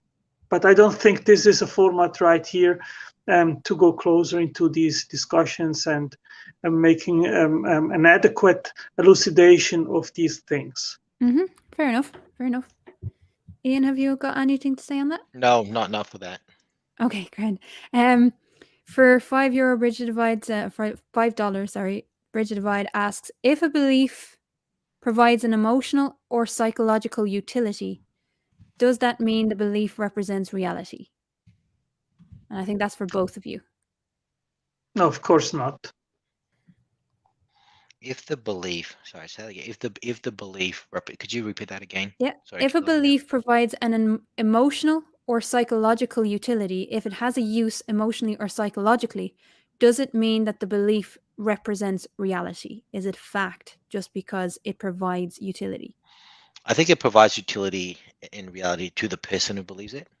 All right. So if you believe in God and that makes you do good things, that's fine. I don't believe in God, but I'm not gonna say that's not real to you. I think, if you ever believe in God and that makes you do good things and that's real to you, that's fine. So I do kind of think if the belief impacts you and you believe it, then that is reality to yourself. It's not reality to me because I don't believe in God clearly. Where I got a problem, as I kind of said earlier in the discussion, is if you're a fundamental Christian that takes a little reading of the Bible and you are doing bad things. All right. Now that unfortunately is still reality. It's a reality that impacts me as well. It's a reality, obviously, because you believe in it, and that's what I'm trying to stop. That's what I think. I don't think we need more fundamentalist Christians. I am not against Christians or religions as a whole, but the fundamental reading of the Bible that leads to bad things that are being done around the world today, that's what I'm against, and that unfortunately is reality. Okay. We have 2 more super chats and then I can get into some of the chat questions. Jim Broughton says for £5 says, no question, just a shameless plug. Buy our new album, Deadbeat Lullabies by Fine Lines. Best And of I'll luck. be tweeting that out. So if you follow me on @CatsConspiracy on Twitter, then I'll tweet that out as well. That's your album, is it? Cats, is it? No, that's not my album. That's my Twitter account. I just see the guitars in the background. I just assume you're in a band. They're painted on the wall. They're just painted. Oh, are they? They're not real. They're not real. It just creates the illusion of interest. And of course, there's one more super chat that I have to get to. Ian Chen says, "The standing for truth. Debate me on this channel. Come on, do it. Don't chicken out." I don't think he would chicken out. I don't think that's his kind of thing. And standing for truth knows that we are, or we try to be, as neutral as possible and allow people their chance to speak. Oh, for fuck's sake. I've got a lot of time for that guy. I've got a lot of time for him. We've debated a couple of times. He's been very, very civil, very polite. We've come out not having agreed, but we've come out, I think, with a healthy respect for each other as a person. I think he would fit this channel well. Yeah, and I'd hope, like the last time he was on, I did challenge him on 1 or 2 things as the mod, just to try and grasp what he was saying because the chat was asking. So it wasn't anything. I wasn't trying to butt into the debate. It was just trying to clarify for the chat. So Neutral platform, great host. He can pick the topic. What more does he want? we have one more super chat. Oh my god! And then we will definitely get to, because there's some interesting questions that I picked up from the chat. So, Bridge of Divide for $10 again says, Otangelo, if God's laws change, then morality is subjective to God and not objective. If you acknowledge this, then you contradict your position on objective morality. If you don't, it's cherry picking. That's an excellent point. Yeah, I don't acknowledge it. I don't think that God's laws change. But you said that though. You said the New command, Testament. the command to love God in the first place and your next can be found in the Old Testament, and it can be found said by Jesus in the New Testament, and it's the same. So, and it's the foremost and the most important command. It didn't change. Okay. But you had argued though, Otangelo. Sorry, can I speak? Go ahead. Mm-hmm. Go ahead. So you had argued before that the New Testament, and you use that whole phrase around, love thy neighbor, etc., and therefore, contradicts the whole, killing of homosexuals and all that kind of stuff. So, just to that person who made that super chat before, that's contradictory to me. So how are you? Sorry, can you explain to me how you are, putting that in your mind that it's not contradictory? Well, there are laws in the Old Testament which are not in place or valid in the New Testament anymore. So laws change. That's what you're saying. Laws change. No, they did not change. They are simply not in place anymore. Okay. So they were relevant, and they're now not relevant. That's right. Exactly. Yeah. So they've changed. They were relevant. relevant. No, they didn't change. They're not relevant. They were relevant for the Jewish people in that age back then. They are not relevant. Interpretation. Guys, can we not interrupt each other? Can we not interrupt each other, please? Okay, sorry, my fault. Go on, Otangelo. Otangelo, go on. Sorry, I won't interrupt. Yeah, I think I answered your question, Ian. So that is my position. That there are laws, like all the sacrificial commands in the Old Testament, which are not in place today anymore, and that also is in regards of civil commands, which are not the New Testament. They are not followed by the New Testament church anymore. So it's not that they change; they are simply not relevant anymore for the church. Okay, and my entire point there is that's an interpretation of what is not relevant, or what. So someone decided that that's not relevant today. So it's an interpretation, and that goes to my entire point. If you interpret the Bible however you want to interpret it, that leads to good or bad behaviors, and I don't like the ones that interpret it that leads to bad behaviors. Okay, I'm moving on swiftly on to the questions from the chat. So Raging Hyrule asks, Otangelo, just for clarification, what do you think the term scientific theory in science doesn't mean hypothesis? Do you think? And actually, in fact, it's in regard to evolution. Well, a hypothesis is something which you make a hypothesis and then you can test it if it's true or not. A scientific theory has been tested repeatedly and then has been proven to be correct. So that's the distinction. Okay. Dapper Dino asks, do you have a citation for the claim that the orders of magnitude, the levels of magnitude of scientific racism occurred after Origin of Species was published? Yep, good one. I think in my introduction I gave good examples showing how many different things in regards of racism were substantiated based on Darwin's theory of evolution. Now, of course, quantifying that would be very difficult. So just so I'm clear, these are the ones where you showed drawings of apes and monkeys and different colored races and quotes as well that are all from the 1830s. That's what you're referring to? No, they are not from before 1859. There are drawings which are clearly after. Okay, so but the drawings in the 1800s. I'm pretty sure because I wrote that down. They are from the 1900s and also from the 20th century. Okay, citation needed though, just based on what Dapper said. I think, you know, I can pull a statement that someone wrote on a blog that says Christianity does this, doesn't mean that it had a big impact until I can scientifically or Well, there is a quantifiably vast number of literature and books precisely in regards of that topic. So anyone can go and make a study of it. I think trying to minimize that impact, that negative impact, that won't gonna work. The facts are facts, and the fact is that Darwinism has promoted racism. This is undisputed. Yeah, I also have quotes, by the way, of Standing for Truth, Nephilim P, and Ken Hovind basically saying that evolution is true. Does that mean that it's true? Well, I also say it's true. It depends what you mean by evolution. Yeah, I think yeah. Today is about the cultural impact of each. So, just because we have a lot of questions, Sable Eagle asks, Otangelo, is your biggest problem with the teaching of evolution that some power is now in the hands of non-Christians teaching these kinds of subjects?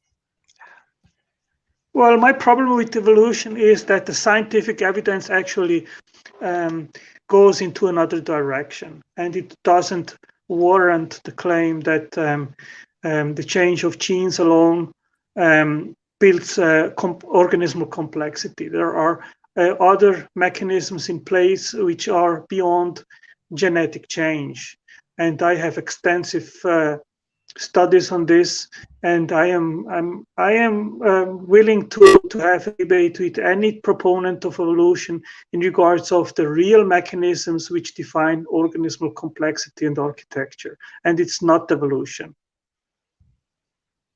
Do you have anything to say back to that, Ian? No, I'll leave it to him. I have the last word there. Oh, jeebus. Snake was right. I will get to your question now in just 2 minutes. But we do have a hell of a lot of questions to get through. Right. So, in relation to your the pictures that you posted, Otangelo, Tusk asks, do you realize that you started out saying evolution equals racism, but cited dozens of Christian scientists who subjugated non-whites, not atheists? Oh, that's interesting. I didn't know that. I'm sorry, I didn't understand the question. The question was, do you realize that a lot of who you were citing, for instance, just one off the top of my head, Hitler, was actually Christian and not atheists, and you were who subjugated? Yes, Hitler was definitely not Christian. This is not true. He was an occultist. He used some publicly for reason of propaganda, some Christian versicles and so forth, but he was definitely his personal religion was not being a Christian, and of course if he would be a Christian, then he wouldn't have done what he did. I would like to think so. However, he did talk about Christianity or Catholicism for the majority of his life, even in back rooms. Sociologist here. The next question is from Leophilius. Don't people like Kent Hovind have a cultural impact with regard to Christianity in a negative sense? I think that's for Otangelo.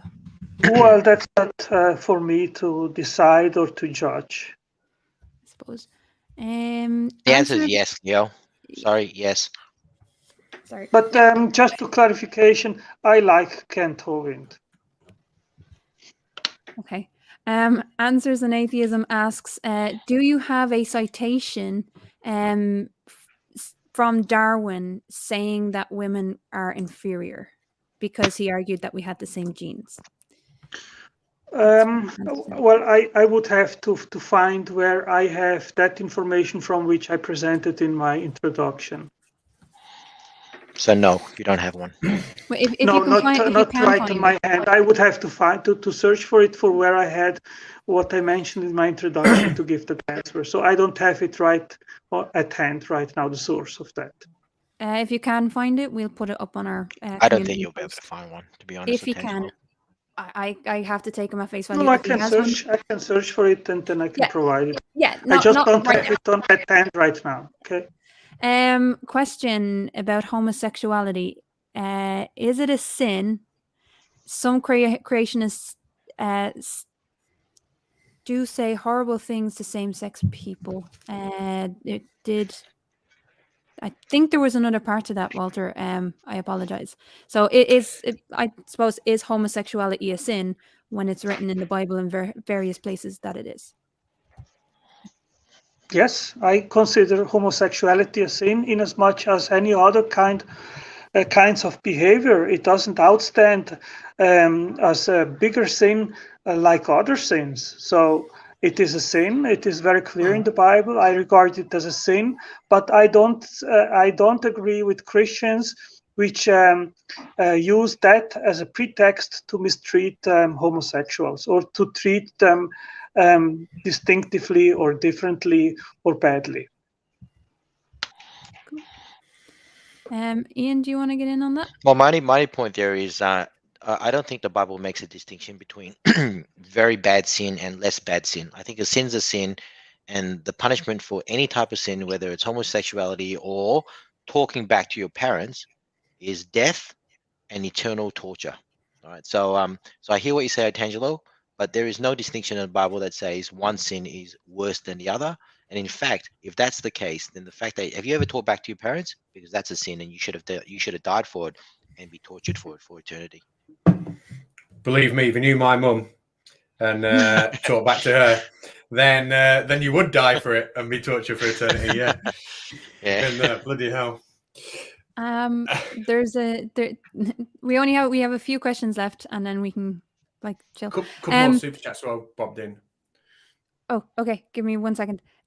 So Phoenix asks, for Otangelo, is it possible that the people in power at the time of Darwin's discovery were already racist, etc., and simply looked for justifications in their view in evolution, and so evolution itself had nothing to do with the rise in racism? Well, in regards of the motivations, I've not studied it, but of course, in the Victorian era, there were many things which in conservative England, they wanted to have mistresses, and when Darwin's theory came up, then basically it promoted it, or it removed God from a judger. And of course, if there is no God which looks upon your shoulders, and there is no God, then you can have your mistresses and nobody cares about it. And that's the reason why it was so easily endorsed by the society. And there are other things for sure, but I would have to go into it to give maybe a more detailed answer to that question. Okay. Sorry, I do have more questions on my Jeebus.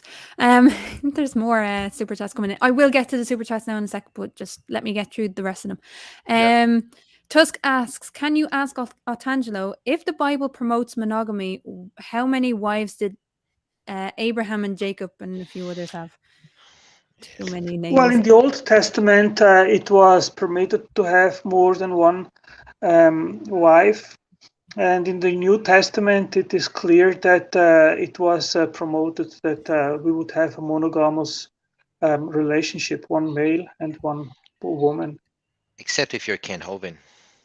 He's on wife number 4 at the moment, so clearly he doesn't take his Bible seriously. I think that's more of didn't he get divorced? So I mean, there's the whole thing on that, whether he was or not, so I won't get into it. But yes, but so, we all know he's a professional wrestler on the side because he practices body slams on his wives. Oh God! Allegedly, well, he has been convicted for it. He's But been convicted. We have to be careful. Right. Sorry. So 2 more, and then I'll get back to these super chats. Walter asks, I'm sorry, I can't actually pronounce your last name. But Walter asks, Walter asks, why is the first? Yeah, that one. I'm sorry. Why is the first commandment believe in God? Why is that the first commandment? Because I believe that God created us humans to have a relationship, and that we would know Him, and that we would worship Him, and that we would love Him. That was the purpose that He created us, that He could have a loving relationship with us. And I think that it is for our benefit. It is not just because He is an egomaniac or someone who just wants to be loved, but when we actually know Him, as I know Him and we Christians know Him, then we understand that He is worth of worship. And when we do that, then it benefits us. Otangelo, which is more believable? If God created humankind, why would He need to say, "Believe in me"? Or, second alternative, if God was one of many gods in a society, and of different tribes believing in different gods, and He commands, "Believe in me," which is more believable? Because if I were to create the human race, surely that would imply that you should believe in me anyway, because you can see for yourself I created you. Anyway, that's my point. Okay. Last question before we get to the final super chats, and then we can go to David's after show for whoever wants to go. David P. asks, Otangelo, Christians don't agree on which books belong in the Bible. How can the Bible be a moral standard if Christians can't figure out which books actually belong there? Well, there are just a few books from the Catholic Church which the Protestants do not agree upon that they should be in the canon, but that doesn't do much in regards of moral values. Which one? What things that we should do? So that's not the problem. Okay, Ian, do you have anything to say on that? No. Okay. So the last few super chats, and then we can get out of here. And thank you again, both of you, for actually engaging and being so open. No, thank you. Yeah, you've been brilliant, both of you. So $5. Snake was right. Otangelo, if your morality applies to different people at different times, how is it remotely objective? Well, I think that the first command is universal. It is for all humanity. It is not just to a certain group of people. And so I disagree. I think that the first command is universal. It doesn't change. Okay. Bridge the Divide for $4.99 asks, Otangelo, can you please explain computational phylogenics in your own words? No, I cannot. Okay. Ian? This is honest. No, I don't even know what that is myself. Okay. We'll get Bridge the Divide on next time. I should probably add, if Jordan from Reason to Doubt is actually on at all, or even Erica, I am not a computational geneticist. I am not a biologist. I'm not whatever. So any of the science questions, I'm just not qualified to answer, unfortunately. Okay. Grand. It is a computational algorithm to analyze evolutionary history, but or ancestry. Sorry. So, Sarcastic Barman for £5 asks, as homosexuality is not a choice but is a sin, does that mean that God made a mistake? Well, I don't know about choice or not choice, so I cannot comment on that. Okay. Ian, what do you think? No, nothing. I'm okay. I'll just throw in here, as a bisexual woman, no, it's not a choice. And if there is a God, then possibly they made a mistake, or people made a mistake in, deciding on what God was trying to say. I don't know. Anyway, last one. I know, I'm just trying here. Bridge Divide for $4.99. I think this is the last one. Cats, tell me if I'm wrong. For $4.99 asks, Otangelo, with that statement on marriage, you just said the rules change. You just contradicted yourself. Okay. I don't know. I'm not sure what he was getting at there. I think it was the fact that okay, yeah. I think it was the fact that you were saying at one stage it was in the Old Testament it was okay to have multiple wives. In the New Testament it wasn't. And why is that if God's law is like not changing? I think that was more the question. But okay, I think no answer to that one, but yes. I think that's it. So thank you both, and thank you to everybody in the chat that super chat or just sent a question. Yeah. It's fantastic. David P. Neff, it's in the pinned comment. If you want to check him out for the after show, that'd be awesome. Can I just say one thing quickly, Cats and Keela? Yes, of course, mate. Go on. So I've just noticed, perusing some of the chat and stuff, and I've got to say, this is probably the first time I've actually gone through a whole debate. I'm actually feeling quite exhausted. So you'll probably notice in the last 5 or 10 minutes, my kind of responses have been coming down because I just feel quite tired. So hopefully with more practice, I'll get better at this. But I did kind of notice in the chat, there's quite a few people there, and some of the questions are kind of more scientifically based. So if I can just do a quick plug on Jackson Wheat's and RJ Dowland's book. Read this book, and it's a very comprehensive answer to anything all young earth creationists and a debunk of that. So I've got it myself, and I kind of use this as my Bible, so to speak. So anyway, that's it for me, and thanks again, Baldy Cats and Craft Tequila, for hosting an excellent channel. Listen, guys, thank you so much for both coming on. Like you've embodied everything. Otangelo, second time you've been on, second time you've been an absolute gentleman. So thank you for that. I know that when you come here, you're probably thinking you're going into the enemy territory, because the way that I run my channel and so on, people are probably not thinking the same as you when you come over here. Yet you come over here and you act like a gentleman anyway. So thank you so much for that. I really appreciate it. Yes, definitely. Thank you, Angelo. Yes, I thank you, Jan, for our debate. And can we do it again? Can we do another debate again on this channel as well? You're both welcome on any time. Just let me know. Let's chat, Otangelo. Hopefully I haven't scared you. Yeah, why not? I have no problem. So thank you, Cats and Keela, for moderating our debate. I appreciate it, and I don't see it as an enemy territory. I think you both have done a great job as well. So thank you for that. Amazing. Thank you so much. Thank you. And half the fun is having these conversations without the whole grr arg. We don't allow dumpster fires on this channel. We do be respectful. We do ask that people bring their own arguments and not ask for their opponent to create their arguments for them. But we do appreciate people who want to have these engagements and want to have a discussion. So thank you. And Bridge the Divide has just said, he's open to debating you, Otangelo, if you want to come back on here and do evolution versus creationism as opposed to the cultural aspect of it. If you just want to do that, that offer's open to you. But I've got your emails now, and I think I've still got Bridge the Divide's contact. Yeah, I accept that offer. It would be fun, and I would accept to debate Jill Warren on evolution. Yep, well, there you go. There you go, pal. You're on. There we go. And that's what we do here. We set things up. So, hey, it's been absolutely fantastic. Really, really, really, really, really appreciate both your times. And you've been just stellar, civil, stellar, polite. It's been great. So, thank you so much. Did you say there's an after show, Crafty, we can chill out?